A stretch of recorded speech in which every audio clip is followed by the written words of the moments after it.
Today's another special episode. We have a special guest. We have Mitchell back on, Mr. Spooky 13. Please follow his TikToks, follow him and stalk him on social media. I'm sure he would appreciate that. But hey, thanks for joining us today, Mitchell. Thank you for having me once again. I am just over the moon to be here once more with you. Yay, thank you. Um, so what are we talking about today? You want to get into it? Today, we are going to talk about paranormal television and mainly paranormal television of the 90s and early 2000s, because I kind of feel like that was the golden age The of like Renaissance. just Yeah. the renaissance of just like tuning in. Like you could just turn the channel and a show will have some sort of spooky true crime paranormal theme to it. Mm. To be honest, in television's beginnings in like the 1940s, one of the very first TV shows was a paranormal TV show. It was called The Ghost Speaks. And it was a 15-minute show where someone, I kid you not, he literally was just wearing a towel around his face and white makeup. And he would be like, oh, I am a ghost. And he would like tell how he died. And there would be weekly episodes of that. And that was one of the first like television shows in like the like 1940s, like right when television was beginning. Oh my goodness. I've never heard of that. I feel like I need to know about that and look that up. Well, that's awesome. Mm-hmm. But also You wasn't could, like television like so is just like so simple back then when you think about like that's like something someone would devote their week to yeah. watching. I mean, back in its infancy, television was like very much, very much it was a novelty because TV sets back in the 40s were like quite a bit of money. Like, Yeah. and the screen was so tiny, you could barely see. People still listen to the radio.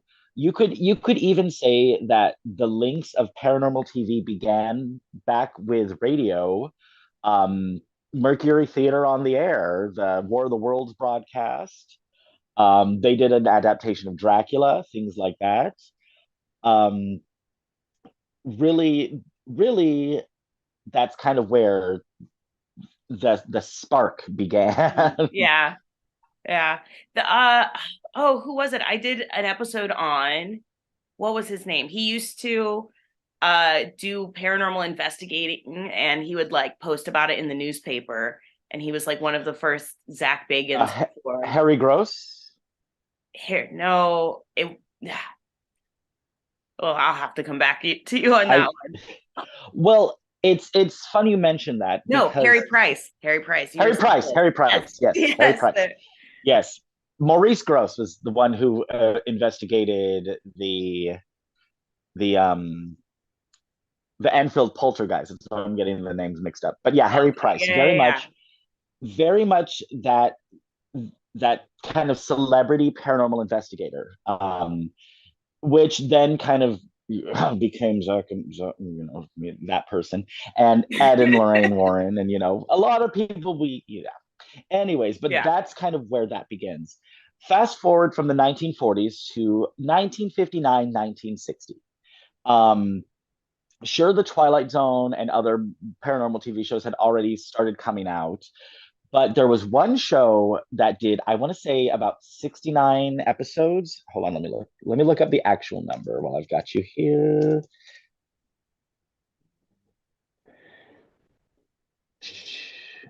It lasted for 3 seasons, and which you don't think is a lot, but back then that's a lot of episodes. But they did, I want to say, about 69 episodes. It was called One Step Beyond. And their premise was these are quote unquote true stories about paranormal things, mainly psychic phenomenon. I do remember they did an episode based on the sinking of the Titanic, a woman had like a premonition that the Titanic was going to sink, so she like refused to board.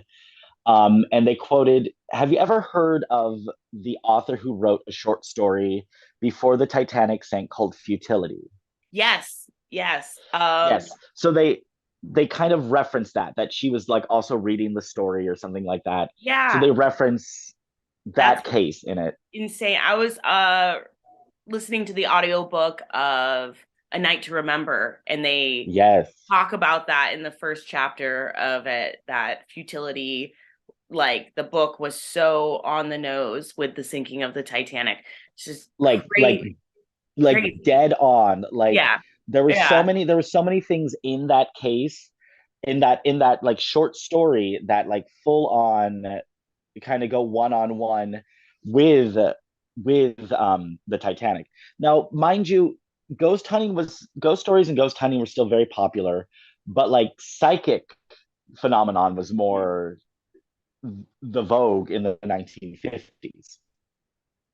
Um, they also did an episode about the 1906 San Francisco earthquake, the Lincoln assassination, like a bunch of people like having like visions and trying to stop these from happening. Mm.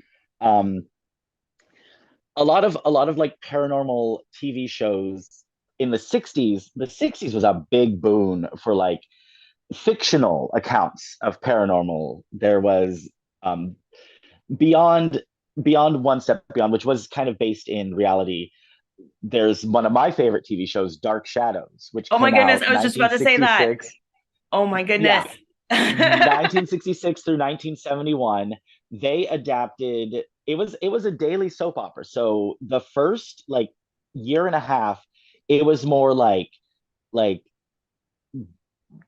mysteries in a mansion and maybe there's a ghost. And then like it's just very dark and brooding episodes. And then all of a Okay. sudden, like bam, we're just gonna introduce, well, first they introduced a character who was a phoenix. And the mystery, she was like the ex-wife of one of the main characters, Roger Collins, and she's coming back to like reclaim her son David. And what really she's trying to do is drag him out into like where she can burn them both alive so they can be reborn as phoenixes. This is wild for like a soap opera. Yeah. So the ratings were kind of like down. So Dan Curtis, the creator, is like, well, we already started going into the supernatural. Let's just, go full hog. And they introduced a vampire character, Barnabas Collins.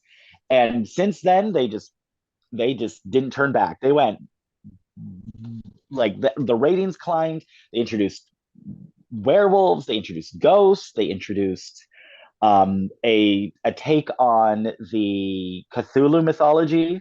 They did like Oh an wow. adaptation for that. They traveled back in time. They traveled to the future of 1995.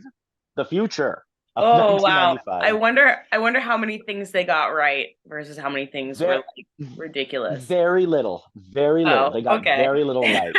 Um, I love that when shows in the past, like in the 70s, go to like a future year, quote unquote, and it's still 70s fashion. Yes. Yeah. They very much did Well, that on Dark Shadows.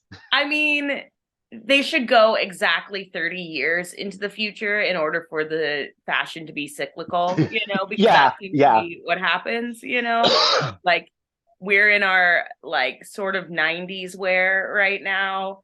In Yeah. 90s were 30 years ago. In the 90s, people were like wearing stuff from like the 60s. So anyways, that's a whole nother episode for another day. Totally. They adapted so many works of Gothic fiction. They adapted Rebecca by Daphne du Maurier. They Oh wow. adapted Dr. Jekyll and Mr. Hyde, Dracula, Frankenstein, The Pit and the Pendulum. They adapted Jane Eyre. That was the first storyline, was the mystery of the Governess Victoria Winters. And they adapted The Crucible. They did a witch trial storyline. They did two witch trial storylines. They did so much on this show. And eventually, in 1971, the ratings just kind of plummeted out. Um, Mm. they say part of that is because the it was very much youth oriented. Like my parents and grandparents are like, oh, we ran home from school to watch this show. So a lot of kids are watching it. And in 1971, a movie came out called House of Dark Shadows. And the parents saw that and they're like, wow, this is really violent. Maybe you shouldn't be watching this, Timmy. Oh, wow. Little Timmy probably shouldn't be watching. So the ratings plummeted. They eventually canceled it, but it has like a very strong fan base. Um, I mean, like 2012 they made that they Tim Burton made that Dark Shadows movie, which a lot of people a lot of people know the series of now, but like Yeah. me being the weird kid who was raised by the Sci-Fi Channel, that was kind of, I knew Dark Shadows from its original run. Oh, yeah. I've only watched the first season of Dark Shadows where they're very much hinting at something's going to happen, but Yeah, not revealing too much. some Um, of the yeah. black and white episodes, in my opinion, are the scariest episodes. I was like um super addicted, and then I couldn't yeah, find the second season anywhere online. So I'm just it's gonna have all on Tubi, besties. If you want to watch Dark Shadows, to. every single episode's on Tubi. One of the images of Dark Shadows that's so scary is there's this ghost story that's kind of interlaying about the vampire Barnabas, his first love Josette. She figures out he's a vampire and she jumps off of a hill, and her ghost still haunts the old house where Barnabas lives now. And so in one episode, this is before they even introduced Barnabas, they cut to her portrait on the fireplace, and she emerges from the portrait, climbs down, goes outside of the house, and starts like dancing outside of the house. And it's just so scary, just so scary. But we're getting way off track right Oh, yeah, now. yeah, yeah. So the Well, I 60s, we have I did want to mention like some of my favorite shows in the 60s were like Bewitched and I Dream of Jeannie. I'm Bewitched, sure you were I going to Dream of bring up Jeannie, The Munsters. Monsters. Oh Exactly. yeah, the Monsters. Very How could I even The forget? Munsters, I Dream of Jeannie. So many shows in the 60s and early 70s had kind of like a supernatural theme to it. Mm. Um, The Ghost and Mrs. Muir. Great story about a widow who, I think she comes to this lighthouse to raise some children, and the ghost of a sea captain who was in charge of the lighthouse, he's like haunting it. Very, very cute show. Um, but again, yeah, Bewitched, right up there at the top. Yeah, But these are all kind of fictional paranormal shows. yeah. Fast forward to the 70s, and there was a series of shows called In Search of, hosted by Leonard Nimoy, aka Spock. And these shows, oh my God, I love watching them. A lot of them are on YouTube, and nothing is better than having Spock tell you about Bigfoot. And they did a lot of different mysteries besides paranormal stuff. They did an episode on like who Jack the Ripper was. They did an episode about like the Bermuda Triangle, the Oak Island mystery. Have you ever heard about the Oak Island mystery? Maybe you'd have to The mention me. the the There's allegedly like a buried treasure on this island, and no one has ever been able to find Oh it. And yeah, like, yeah. yeah, there was a recent show on, I want to say, Discovery Channel or Travel Channel about that too. And that guy had like Um, he spent like his whole life oh, fortune whole lot. Many still men have looking for spent it. many men have spent their life Yeah. savings trying to find this treasure, and they did an episode on that. One of my favorite episodes, because this came out right after, like, along the time that the Amityville Horror movie came out. So they did an episode about the Amityville Horror, and um, that's one of the first times they showed on TV that infamous picture of the kid with the glowing eyes, Mm, yeah. which Yeah. has recently been debunked. Yeah. Wah, wah, wah. Who'd Um, have thought a case involving the Warrens could be debunked? Who would have thought? oh, who would have thunk? Little kind of going off a side path again. When I was in the haunted house industry years and years ago, I had friends going to HauntCon, and they met they met George Lutz, and he was trying to drum up business for an Amityville horror themed like haunted house. Mm, And that was my first time like it was like, okay, maybe the story isn't so real. yeah. I I'm like, mean, okay, you he's went on to something there because an Amityville haunted house would be pretty would freaking cool, oh yeah, people would go to it. They would you love that know. stuff. But But way to I'm discredit yourself. I'm like, you went through this incredibly traumatic experience Yeah. where after 3 months you couldn't you had to like move out of your house and leave. So yeah, that was kind of my first like, okay, maybe this case isn't so Yeah. truthful. They did episodes about Nessie. They did an episode about Yetis. We're not talking about Bigfoot or Sasquatch. We're talking about the like Himalayan mythological Yeti, Mhm. and they showed the like Yeti scalp, which some scientists believe was actually just an orangutan scalp that was like warped. And they showed a Yeti, I want to say finger bone. And the story behind this is actually hilarious. You know, the actor James Stewart from like It's a Wonderful Life, Oh Harvey. yeah. Oh, Yeah, Rope is one of my favorite movies, like yeah. of all time. He was a cryptozoologist. I did not know that, but now I feel like So I love him even more, you know? because he was like this big name actor, he was able to go to places that you really, you know, the regular Tom, Dick, or Harry aren't really invited to go to. So he went to this monastery in Tibet. This is really like not the best story for Mr. Stewart. And he smuggled out their like sacred Yeti bone. He put it in he put it in his wife's like underwear in her luggage because people wouldn't look there. Like, Yeah. sir, my unmentionables, how dare you? Smuggled it back, smuggled it back to the United States, and it turned out it wasn't like they did testing on it. It Yeah. was, I think it was just an orangutan bone. Mm. Womp womp. Which yeah, but also like where are they getting orangutan body parts in Tibet, like up in the Himalayas? Yeah. Oh my goodness. That's So so funny. You have to be a in really supportive wife too, to like sometimes, have you to know, have to have bones put in your in your in your panties. undies. Yeah. Um, so originally, In Search of was supposed to be hosted by Rod Serling from The Twilight Zone, Yeah. but he unfortunately died before the show came out. So they got the next best thing, which is Leonard Nimoy. Hmm. Um, and I just love the way Leonard Nimoy says certain words. Like he's got one of those voices that like kind of soothes me, kind of like Martha Stewart. Like I love hearing Leonard Nimoy talk, and especially when he's talking about like Dracula. Like one of the specials was In Search of Dracula. And that's where we kind of get the concept of Vlad Tepes being the inspiration for Bram Stoker to write Dracula.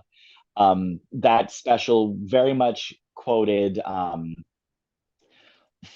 going to really butcher this man's name, but Florencis Radu. He wrote a book called In Search of Dracula. And that special was kind of jumping off of that. So In Search of Big Hit, um, and we're going to fast forward again now to the 80s to our favorite. So many people grew up watching this show. 1987 premieres Unsolved Mysteries. Yay. I can Speaking hear the theme song now. speaking of soothing voices, I literally watch Unsolved Mysteries with Robert Stack every single night to go to sleep. Uh Yes, it's Robert Stack or nothing. Dennis yeah, Farina, Dennis Farina didn't have the same gravitas. It's you have to no. have that deep voice of Robert Stack.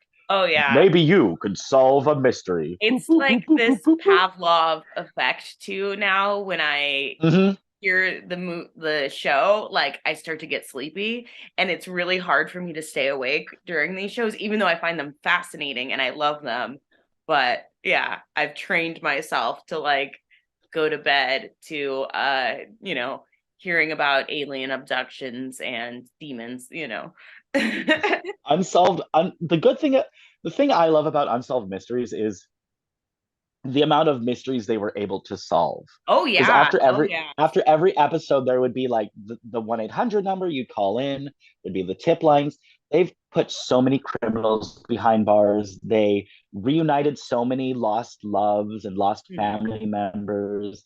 There was so many families were given closure to like Yeah. their missing persons cases. There's like this And not only specific that, music so too. many of them, Oh, I was gonna say that there's this like yeah, specific the like music when they solve the it at the update. end. Yeah, yes, yes. They always have the little updates. They have the Yeah, updates at the yeah. end. Um, a few of my favorite cases. The fourth episode, they do the Queen Mary episode, and that was such a fun episode. Did you watch the Queen Mary episode of Unsolved Mysteries? I don't think I've seen that at Oh my all, God, but you need to watch. It's the fourth episode of the entire series. They at one point, this woman who works in engineering on the ship talks about seeing a woman in black and white jumping in the pool. And I'm like, okay, black and white ghost. yeah. A woman working in the restaurant talks about she's serving breakfast and this woman's just sipping her tea and she goes to pour her some coffee and the woman's not there anymore. They talk about the same woman who worked in the engine room talks about being on the escalator and someone right behind her and she turns around and he's wearing overalls, so that possibly was John Petter, aka Half Hatch. Mm. So For those of you who are listening, if you don't know what the Queen Mary is, one, shame on you. But I ran into people who don't know about the Queen Mary, and if you're into the paranormal, you should definitely know about this boat. It is a oh, boat definitely. in Long Beach that is docked, and they use it as a hotel. And it's circa like early 1900s built, original cruise built line. Built in 1936. Yeah.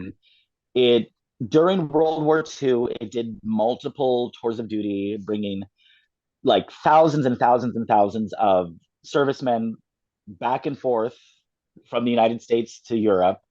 So as you can tell, it's super, super haunted. Oh yeah. They called her the Gray Ghost because she was so fast.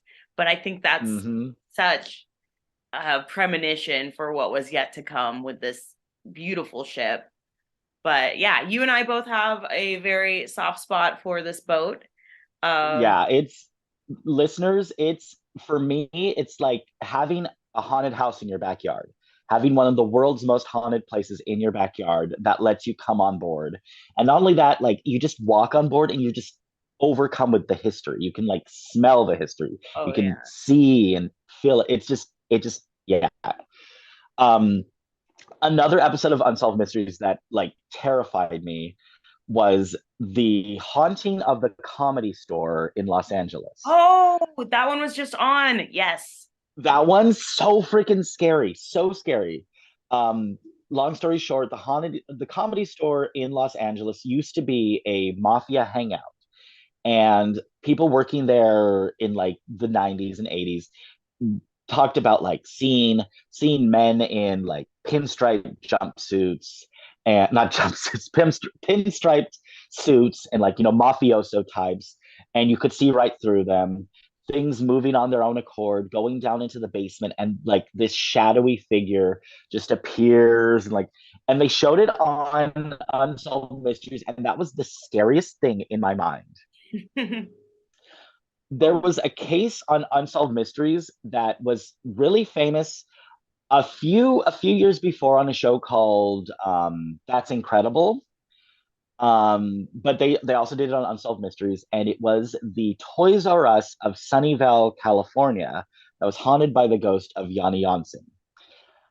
Um, they did it on a lot of ghost shows, but there's an infamous story of a Toys R Us that was built over a farm where a traveling preacher kind of worked as a farmhand. He fell in love with the rancher's daughter, and she kind of spurned his love. And in his like anger, he was chopping wood, and he slipped and chopped his leg and bled out. So the Toys R Us that was built there, toys would move on their own. Girls in the dressing rooms would feel their hair being pulled. Lots of things are going on. So this show called not In Search of, sorry, called That's Incredible. They invited psychic Sylvia Brown to hold Oh a yeah. seance in there. And Oh my this is the goodness. first, I this is forgot. kind of what brought you forgot about Sylvia Brown, didn't Oh you? my goodness. This is kind of what brought Sylvia Brown to like the forefront of like television. She was like TV psychic for long Yeah. times. She was on the Montel Williams show. Like Montel Williams. I was about to say, I was she like, was I on knew she was like on she like was on Maury or something, but yeah. she was on Maury Montel. She was always on Montel though. She would always do um predictions, and unfortunately people who had like missing loved ones would come and be like, oh my god, is my daughter Yeah. still there? And she'd be like, no honey, she's dead. And then they'd find the daughter like next No, week. and she was incorrect several She times. was Yeah. incorrect so often. Yeah. However, the haunted Sunnyvale case, there is pictures of the ghost there. There's recordings of the seance, and he appears in the background. It is terrifying.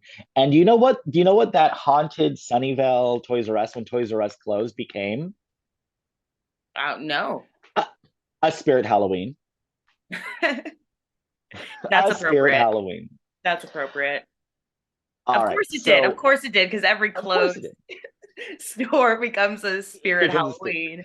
I think it's now. I think they tore it down, and I think they built an REI there now. But Oh, if for a while there, it was a Spirit Halloween, and I love too knowing funny. that.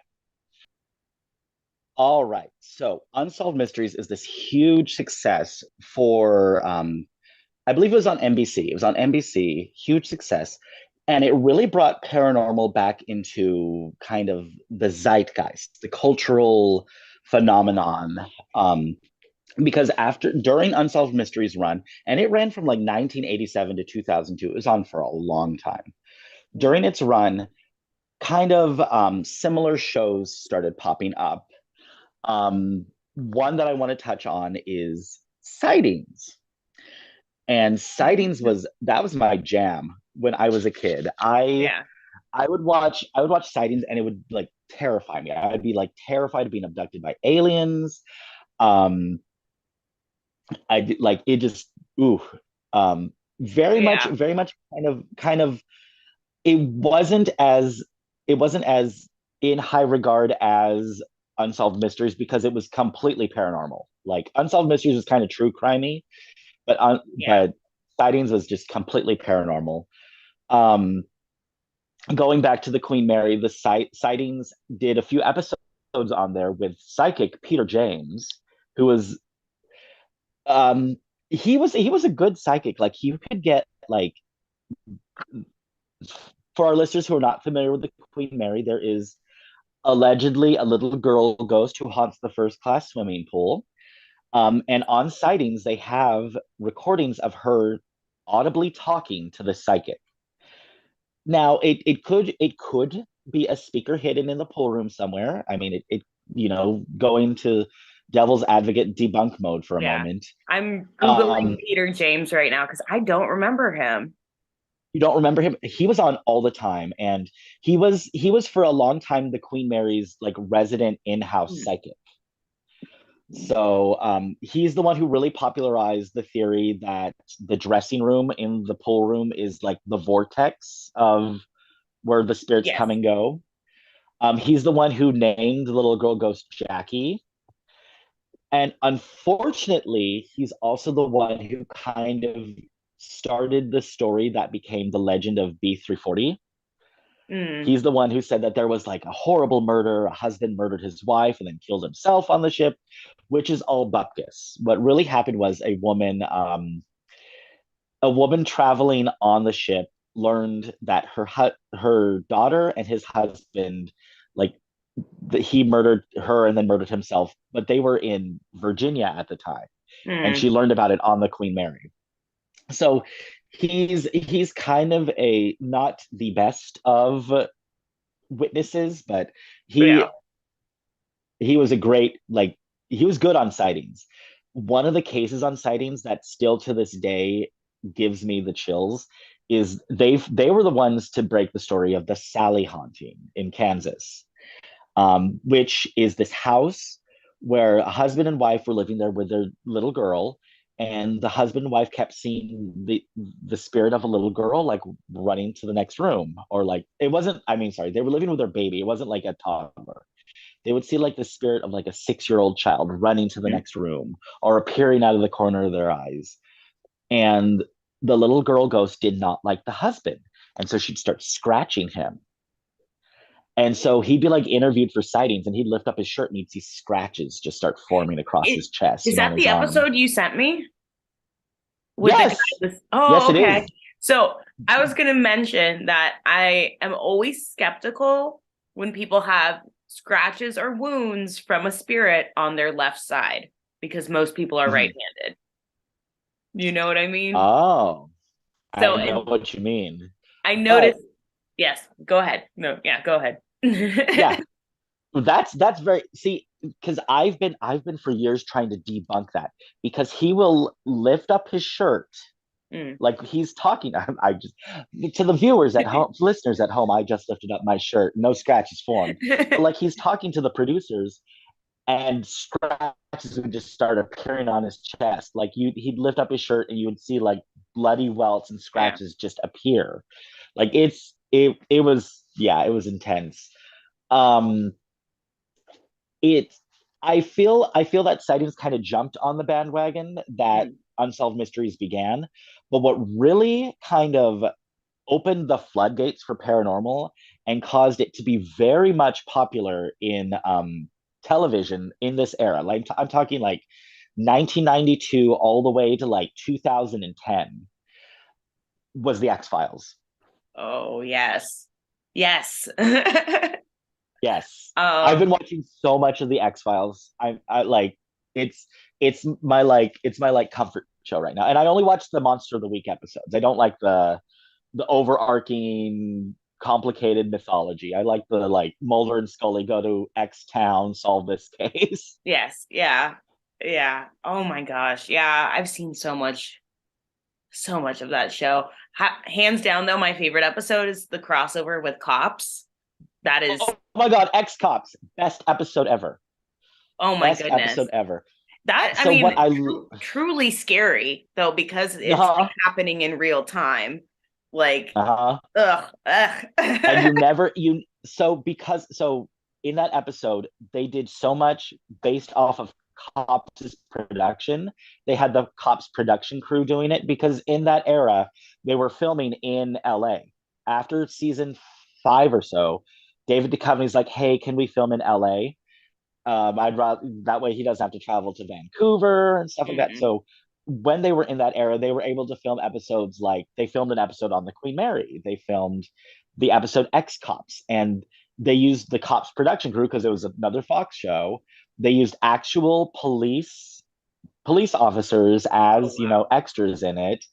Um, and it, like you said, it's funny to an extent, but it's also like this is terrifying because the monster appears to each person as their most like feared, the thing that they fear the most, and But you so never see the monster. they You never never actually see never it. see the monster. You see how other people react to the monster, and that's just Yeah. ooh, that's chilling. Because like kind of what not Stephen King, but Steven Spielberg says in regards to Jaws, your mind will make up something so much scarier than seeing an actual monster. That's why in Jaws you barely see the monster. You like when you can just imagine it, it's way scarier. Yeah. Um, I would be remiss to bring up the X Files without bringing up the show that inspired the X Files in the 70s, Kolchak the Night Stalker, which is about he's an investigative journalist who keeps coming across like paranormal cases, like voodoo dolls, and in one episode Helen of Troy is like sucking the youth out of people, and in one episode a monster appears as someone you trust the most to get close to you. Like it's a very good episode. Also tying back to the Queen Mary, they filmed an episode on the Queen Mary there. So Kolchak the Night Stalker it didn't last very long, but it's a good show. I would strongly suggest watching it. I think it is streaming on Peacock. I think it only has like 13 episodes or so. It inspired the X-Files. It very much inspired the X-Files. They even have the actor who played Carl Kolchak, Darren McGavin, come in for a few episodes as a different character. Like he's supposed to be the person who set up the X-Files. Mm. Um, a few other episodes of the X-Files that I just instantly popped to mind. Bad Blood is an episode where Mulder and Scully go to like a small town um, to investigate a murder, and then it ends up with like Mulder staking someone so they have to get their story right. And that episode Oh, includes Luke Wilson. Luke Wilson's like the town sheriff. It's a good episode. is that Um, where they find out that it's like vampires in the yeah, episode? Oh, okay. that Spoiler, sorry, yeah. but yeah, I no, mean the whole episode is about vampires though. Like it's not that much of a spoiler. The way the vampire's eyes glowed green was just so chilling to me. And that was kind of the first episode, that's not the first episode, the first time I really understood the kind of mythology of vampires having to count grains and untie knots and things like that. Because they really did that in that episode. Um, a lot of people think about the Fluke Man episode. It was called like I want to say Host, and it's basically this like primordial creature that was grown out of Chernobyl wastes gets into the sewer system and starts attacking people and like infecting them with his like babies and stuff. Really creepy episode. Um, Another episode that's really classic is called Humbug. That is set in like in Florida where like the circus folk would like vacation during the summer. They set up a community there. And so it's about like circus performers, sideshow performers oh, and that's living their lives, but then like they start getting like where the guy has like the yeah, twin. like The the Fiji movie. Yeah, Oh, yes. Oh my gosh. Fun story. So, you know the circus performer Enigma who is like featured in that episode. yeah, He's the one yeah. with He was in that episode. Yeah, the puzzle pieces. He yeah. used to live in my building in LA, and I also ran into him at the CVS in North Hollywood one time. But he is a real person and he's very normal. So, yeah. I mean, more or less. I More or mean, less, on the inside, he's but he's not like crawling about in like in he's not like crawling about in like lakes catching fish to eat raw and like no, he's yeah, not eating no, anyone's conjoined twin or anything yeah. like that like on the X-Files. He But kept the to X-Files himself in was the elevator. yeah, the the X-Files was such a big impact on the culture that everywhere you would start seeing specials like alien abduction. No, not alien abduction. Yeah, there was a special called Alien Abduction Fact or Fiction on UPN, which Mm. was kind of a found footage movie about a family celebrating a birthday and then they get abducted by aliens. But they presented it like a documentary special, like this is a found video and this is this family's actual last, they're missing Oh, and stuff. interesting. Um, Yeah, 13-year-old me so thought that was real and was like up for like 5 nights afraid aliens were they gonna get him. they did that in England, like in Ghost the 90s. Watch. Ghost Watch, yes. 1992's Ghost Watch. I was gonna bring up Ghost Watch next. Oh, okay. Um, With Craig Charles, my like first crush. Um, Ghost Watch. Ghost Watch is terrifying. It yes. is terrifying. And imagine just kind of tuning in to your, regular, and it's like, oh, our regular scheduled show is preempted so that we can present to you this special Halloween investigation. It's basically the story of the Enfield poltergeist, but they used like people that like imagine like I'm trying to think of like who is on the news right now, but like like actual news presenters and like Oh TV yeah. presenters that and they weren't playing characters. They were playing themselves. Themselves. Yeah. So And yeah, speaking of Craig Charles, he was like host of Robot Wars. He was on several British shows. My favorite show ever, Red Dwarf. He's Yes. like this bumbling, lovable, slobby guy, but his personality as like a TV presenter is like very likable and sweet, and so you trust him, you know. And Yeah, he's and then part of this whole thing. he's interviewing the like neighborhood people, and then the ghost is like in the background there. They hid that MFer in like different scenes, and if you're just watching it and they like pan and you just see him in the background, Yeah, so yeah, scary, so scary. And yeah. people watching that thought it was real. Yeah. But yeah, so alien abduction, incident in Lake County, that's what it was called. Then alien autopsy, fact or fiction, that hit the airs. Um, I thought that was real for like Yeah. years and years and years. Because if Jonathan Frakes tells me it's real, I'm going to believe it's real.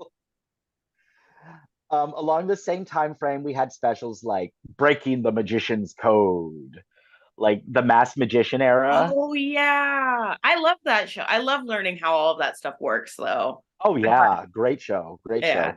show. Um, there was there was a really tacky Lance Burton magician special that it was supposed to be like in Area 51, and he causes a UFO to appear, and then he gets in the UFO and it flies to the theater where he's doing the magic show, and then an alien comes off of like all of his like lovely assistants like are quote unquote teleporting out of the UFO, and then an alien comes out and does the Macarena because it's 1997. Oh my God. Oh like my like God. it's like this era in TV was wild. I remember every Halloween season there would always be like specials about like Mary Shelley or this haunting or that haunting, like so Mm, many specials about ghosts and hauntings and paranormal things, just because it was just people were hungry for that. mm. Another special I remember is it was like scariest ghosts caught on tape.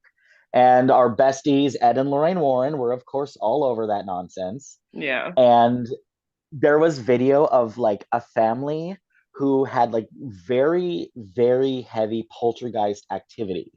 And like this kid is trying to do his homework, and the poltergeist is like shaking the chair behind them, and the table's tipping, and like it's like a Victorian seance. Watching that now, I can totally tell that it's the parents tipping the table. Like the Oh parents are like no. tipping the child, but you can kind of tell that they're like kind of tipping it. Like I can tell that now. Um, Yeah. we're going into like the early 2000s, and there's Yeah. specials like Scariest Places on Earth, hosted by Linda Blair. Remember that Oh show? my gosh.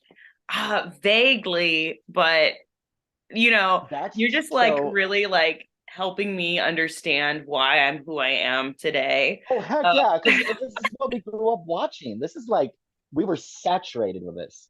Um, the 90s also, my grandparents called it new age, but like it was kind of like people were getting more spiritual. They were into more stories of like miracles mhm. and angelic intervention, and that kind of inspired the producers of on CBS to produce a little show that I watch every Sunday. My church, Touched by an Angel. Oh my goodness. I, I also watch that show all the time as well. Um, it's it's a good show. it's just so funny because I was watching like Sabrina the Teenage Witch and Touched by an Angel like at the same time, you Oh know? yeah, yeah. Like the producers were like originally were like, we this isn't necessarily a Christian show. This is a show for all people. You Mm, know, it's nice to think about someone out there watching over you, which is hmm. that's kind of like why I watch it, because it's kind of reassuring to think about. Um, I quite agree with you, Tia. Monica is in fact the worst. Monica's the She gets worst. into so much trouble. She's like really bad about appearing at the wrong time. I love the episodes where she'll be Yes, going but or someone's going through like something like there was one episode where this woman, she was like, am I having a nervous breakdown right now? And Monica goes, And she's yes. like, no, I'm an angel. Yeah, she says, well, no, she says, yes, you are. And then she appears as the angel. And it's like the worst. Like, why would Yeah. you do this to someone? She's like I love having, I oh, I love that immaculate backlighting they do on them when they appear as oh, yeah. angels. Yeah. Like, ping, I am an angel. God loves you. Like, oh, I love that. But that also goes into that like 90s paranormal TV zeitgeist because, you know, angelic sightings are also up there with UFO sightings. Oh, yeah. Yeah. So moving on to the 2000s, we've got Scariest Places on Earth. We've got MTV's Fear. Do you remember MTV's Fear? No. Uh, Oh, well, let me get you like kind of caught up with what the premise of the show is. So there's a team and they're sent to a haunted place and then they're shown like a video of like the story of the quote unquote haunted place mhm. and then they have to do dares related to that haunted place. So like usually it's like you have to sit in like the mortician's the cooler of a mortician's office, or you have to sit, in this place in pure darkness on radio silence for X amount of time. And of course it's a place where allegedly like some horrible murder happened or something like that. It was one of the scariest shows I would Yeah. watch as a kid. They were a little loose with the stories of these places, but they did go to plenty of actual haunted places, like the Lemp Mansion. I remember they did an episode there. The Lemp Brewery, actually, not the mansion, which they got the story right. Like at least they got the story right for that one. But like I remember watching that as a kid and being terrified because it being reality TV and flat out reality TV, they put like, sound effects and things to like kind of get the people hyped up and scared. Yeah. And especially after like it would be like a few days of challenges. So they'd be like sleep deprived and things like that. And so you're a little more apt to imagine things when you're in that state. Yeah. Um Suggestion. they Scariest Places on Earth with Linda Blair Mhm. kind of did the same thing, but they would send like a family to like Chillingham Castle. And then they'd show like a scary story of like what happened there. And then they'd have to do dares there. So it was kind of the same situation. I kind of wish they would bring that back. I kind of Yeah. wish they would bring back that sort of TV show. Who would you want to host Um, it if you could pick scariest places on I earth? know. I would. Linda Blair's still around. Yeah, They would that's just have true. her like what? She would just be walking her pit bulls. That'd be like Yeah. what makes Yeah. a place scary. The only problem is it was I believe it was narrated by Zelda Rubinstein. I don't know who that is. So Poltergeist, the medium, Tangina Barons, she has a little Oh. voice up here like Oh. this. Like she Oh, she would yes. narrate it, and she's dead, and that was like a big part of the show. Knowing reality TV, I feel like Zach Bagans would probably be the one that they would pick to like host like Yeah. Scariest Places on Earth Well, please 2023. don't bring it back if it's him. I would um want you to host it. I'm gonna put that into the oh heck yeah. atmosphere. Heck yeah. I will put that into the scary, but they'd have to like rebrand it like Spookiest Places on Earth. Exactly. Yeah. um oh, we completely forgot the kids shows of the 90s that had to do Oh with yeah. paranormal. We totally skipped them. Oh my god, the 90s was perfect for scary kid shows. Are You Afraid of the Dark? Perfection. Goosebumps, not as good. I'm gonna be very, very, very controversial and say Goosebumps was not as good as Are You Afraid of the Dark? I will fight you I later. I'm going to be very controversial on this. I'm going to be very Yes. controversial on this. Um, I love Are the you afraid of the? Goosebumps books, so I love Uh-huh. the show. The show So literally terrified me.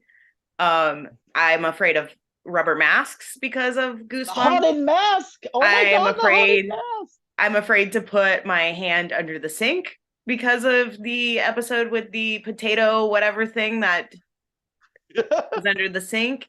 Yeah. We could go on to how traumatized I am as an adult because of that show, But but are you afraid of the dark? Are you afraid of the dark? Did it all first, and mm, they did it all with Canadians. Actually, they both did it with Canadians. mhm. But like I remember because Are You Afraid of the Dark would be on at the end of Snick. Remember, it would be like 9:30. Like you are way up past your bedtime, Yeah. and it's about to come on, and you hear that creepy theme song.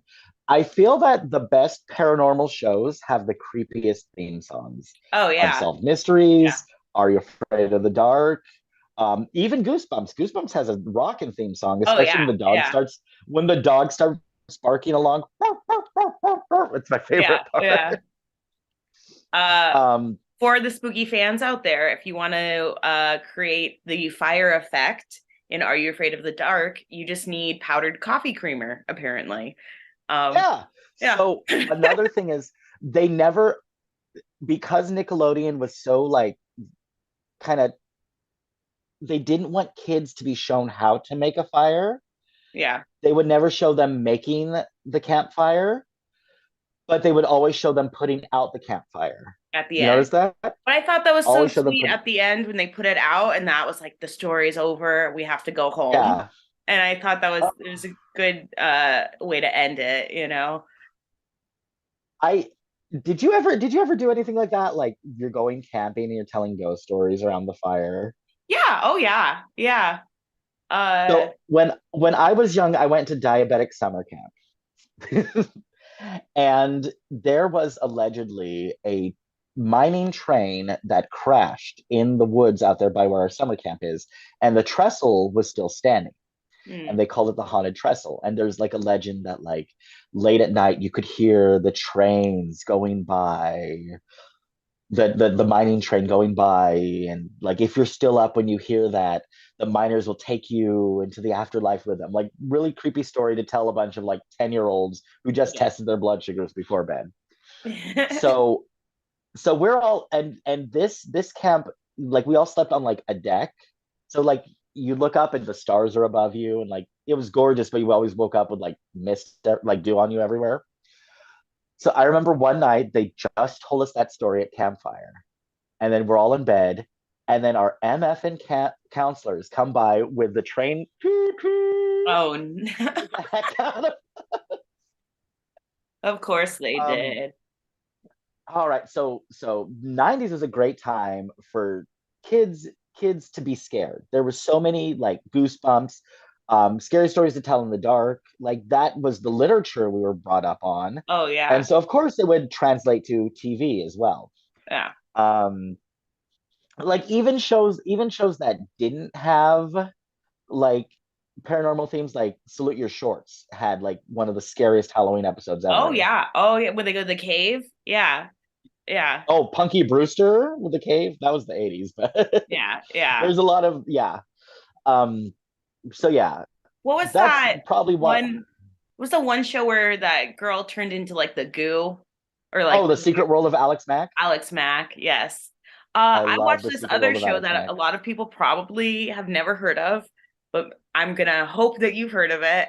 It was called Strange Days at Blake Halsey High. Yes, I have heard of, I've never seen an episode of it, but I know about it. It is in that wheelhouse of It is there was so many shows like that. Erie, Indiana. Do you remember Erie, oh Indiana? yes, yeah. I would say Strange Days at Blake Halsey High is like a ripoff of Erie, Indiana, but like set in a private school, you know. Yeah, and Erie, Indiana is itself a ripoff of Twin Peaks. Oh, okay. Oh, all right. Yeah, I see. Yes. um, so yeah, the 90s were a great time for paranormal TV for kids as well. Skipping forward, we're now in the early 2000s. Um, and Ghost Hunters premieres on the Sci-Fi Channel. And this is kind of a concept called channel drift, where a channel, like a cable channel, will kind of stray away from its initial kind of what it's designed for. So the Sci-Fi Channel starts having paranormal shows like um, Ghost Hunters with Taps, and one of my favorite shows came out of that era. It was called Paranormal Files Fact or Fake, where they would have a team of experts watch basically viral paranormal videos, Oh and then they would yes. go, uh-huh. Oh yes, I remember loving that show so Oh, much. that show needs to come back. That show would be perfect to come back Yes. nowadays. With Yeah. like TikTok and YouTube and all of these, like that was in like 2009, 2010 when it came out. Yeah. And it, you know, it was the first show to talk about the Fresno Nightcrawlers, which is my hometown cryptid. And now Fresno Nightcrawlers are all over cryptozoology and things like Mhm. that. But They went to it Fresno and they tried to, it was interesting though that they would watch like yeah, the viral videos and everything. uh, And it was like early 2000s was just like the very beginning of the YouTube viral video of as well. YouTube viral videos. Yeah. Yeah. Um, they went to Fresno to like kind of debunk the Fresno Nightcrawler. They tried a kid in long johns. They tried a puppet. They tried different things. They're like, we can't explain what this thing is. But they did debunk a lot too. And that's what I like. I like when paranormal things will also debunk. They won't just instantly say, Mhm. that's a demon or, oh my God, you're so haunted. I like when they debunk things as well. On the other end, we have on the animal planet Lost Tapes. Oh, that sounds Do you familiar, remember but Lost Tapes? Lost maybe. Tapes Lost Tapes marginally goes with like the theme of Animal Planet because it's cryptozoology themed, and its premise is okay, this person is doing this and they're recording it and they end up going missing after they have an encounter with this legendary creature. So they had episodes about hellhounds, Bigfoot, the Oklahoma octopus. um, in later seasons they had episodes about like zombies, like, but they would go into like the mythology. They would go into like this cryptid is based on this type of animal. These are things that this animal does when hunting. And it, it was a very scary show, but it was also a very like educational show because it taught you about animals really.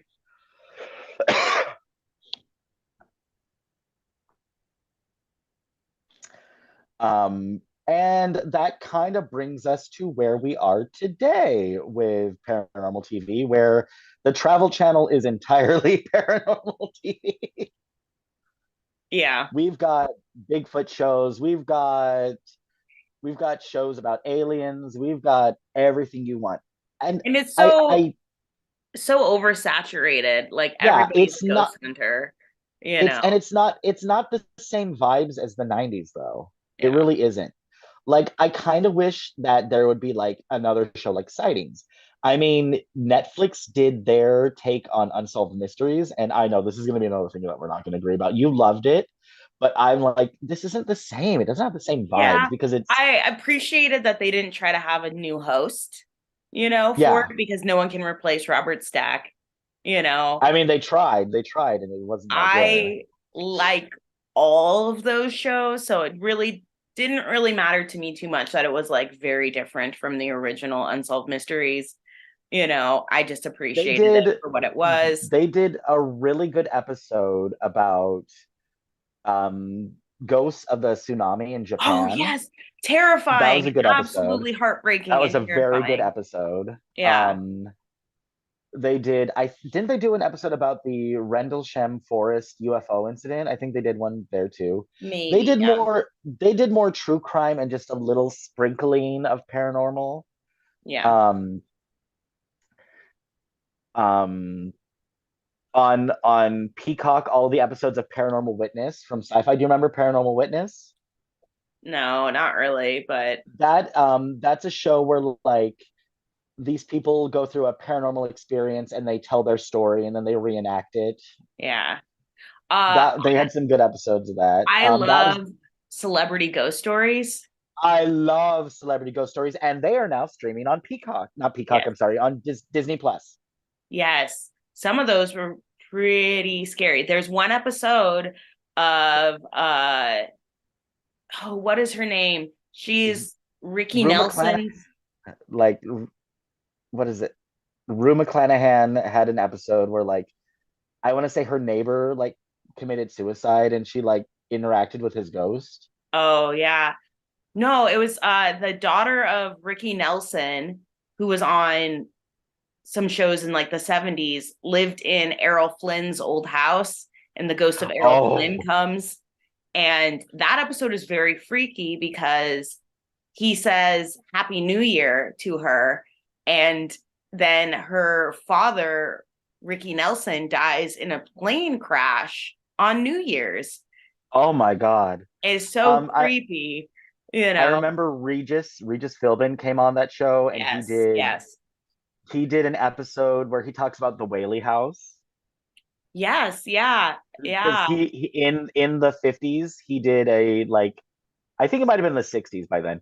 He did like a TV special where they held a séance in the Whaley House with Hans Holzer and Regis saw like a ghost come down the stairs like full on upper Mhm. body like manifestation coming down the stairs. Yeah.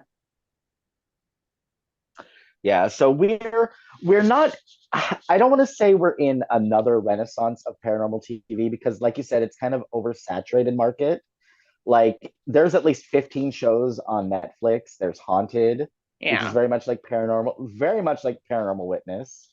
There's 28 Days Haunted based on the theories of Ed and Lorraine Warren. That Oh, one was that one was that one was well, it was a show. That was yeah. something. um there's like I said, the entire Travel Channel is now a paranormal TV show. Um, I'm just kind of wistful for the days when I had to wait to watch sightings once a week and then have nightmares about alien abduction. Yeah. Well, it is the era of kids like us being adults now, and that's probably Yeah. why it's very oversaturated now, is because we crave for that nostalgia of when we were young and, that whole feeling. We want that back, but it's lightning in a bottle that can't be recreated, Yes, unfortunately. ma'am. Yeah. Yes, ma'am. But That's yeah, it's now all on YouTube though. Like yes. Yeah. those kind of shows that we would watch as kids have kind of become like YouTube content creators and like TikTok content creators and podcasts. That's true. Not unlike you or myself. Yeah. But yeah, Those kids who would watch sightings and unsolved mysteries growing up are now telling about their sightings and unsolved mysteries. yeah. But yeah, oh, my heart is broken, but I also am full of love for such 90s nostalgia. But yeah, thank you for bringing all of that today. I loved going down memory lane with you. Uh, Hex over yeah. over all of that. I love talking to you. I feel like other than the fact that we disagree on who is the better Colleen on Dr. Quinn, which is gonna I be will die on the hill full that Colleen 2 is the better one. full episode. We will discuss the ins and outs of Dr. Just Quinn. Dr. Quinn. Yes. But I do need to wrap up this episode before we run out of time. Thank you so much for coming on the show again. You can find Mitchell on TikTok at Mr. Spooky 13. If you like anything spooky, please, please, please follow him. You can find us wherever you listen to podcasts. You probably already found us if you're listening. We're also on YouTube, but more to come in the future. Thank you again, Mitchell, and I hope everyone has a wonderful day. Stay spooky, everyone. Ooh. Ooh.